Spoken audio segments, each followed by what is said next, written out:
Bien, ce qui a démarré l'équipe de recherche en gestion des entreprises sociales et collectives, bien, c'est nécessairement le rapport et la mise en commun de 5 professeurs. Alors, on a la directrice de l'équipe, qui est Valérie Michaud. On a Marie Bouchard, qui se passe un peu de présentation, mais quand même qui a travaillé très fort depuis plusieurs années au sein du CRIS, puis à travers la Chaire du Canada en économie sociale.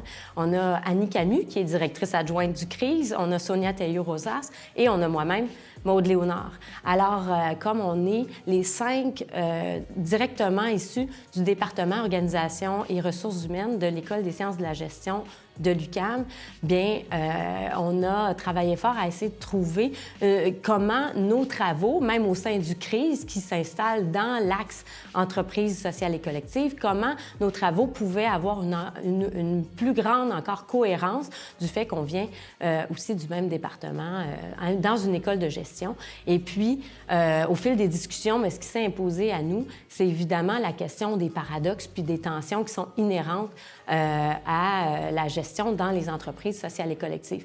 En soi, ce qui est intéressant, c'est que elles-mêmes, les entreprises d'économie sociale sont nées de ces paradoxes et de ces tensions-là. Si on fait juste penser au nom économie sociale, on est déjà dans la tension de performance entre la rentabilité économique et le fait de pouvoir remplir et d'avoir une mission sociale forte à travers nos travaux. Alors, c'est ce qui nous a réunis et ce qui fait qu'on peut maintenant diriger nos travaux à travers cette thématique-là de façon plus structurée, même à l'intérieur du CRIS comme tel.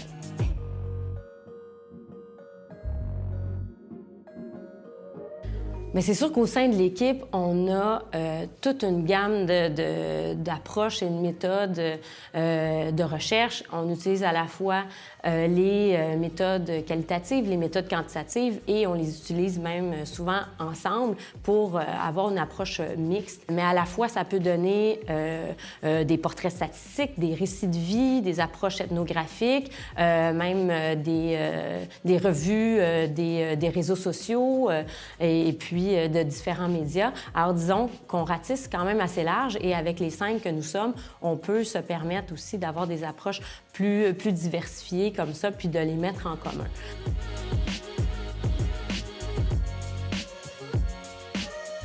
Comme la recherche partenariale prend vraiment une grande place dans la façon qu'on a de faire de la recherche au sein de l'équipe, bien, c'était inévitable que le service aux collectivités de l'UQAM allait être présent à travers nos processus de recherche.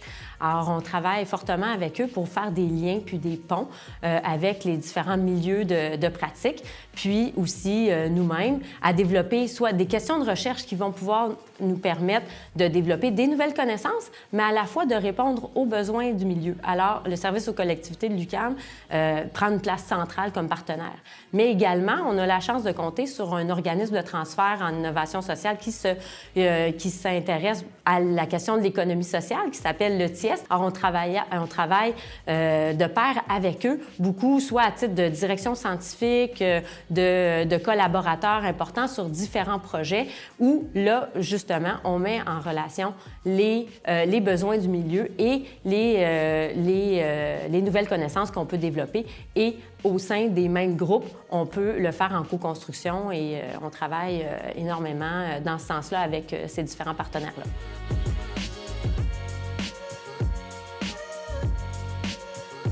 Quand on pense à des projets que l'équipe de gestion des entreprises sociales et collectives ont menés, en fait, on peut penser aux travaux de Valérie Michaud et Sonia Taillou-Rosas qui ont fait en partenariat avec l'entreprise d'insertion Le Boulot Vert.